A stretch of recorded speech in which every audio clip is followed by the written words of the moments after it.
गुगलवर जा. गुगलवर सर्च करा लाडकी बहीण योजना. पहिली वेबसाईट त्याच्यावर क्लिक करा आणि इथं तुमचे लाभार्थीचे आधार कार्ड नंबर टाका आणि खाली कॅप्चर टाका आणि खाली स्क्रोल करा कॅप्चर टाकून आणि मी सहमतावर क्लिक करा आणि OTP पाठवायच्यावर क्लिक करा. OTP आल्यानंतर OTP टाका. OTP टाकल्यानंतर सबमिट करा.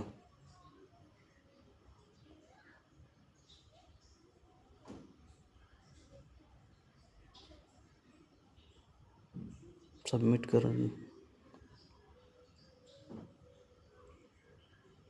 आणि ते लाभार्थीच्या वडिलांचे किंवा पतीचे आधार कार्ड नंबर टाका. आधार कार्ड नंबर टाकल्यानंतर खाली कॅप्चर टाका.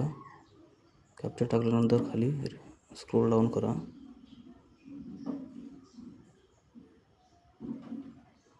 आणि मी सहमतावर क्लिक करा आणि OTP पाठवा. OTP आल्यानंतर OTP टाकून घ्यायचे आणि सबमिट करा.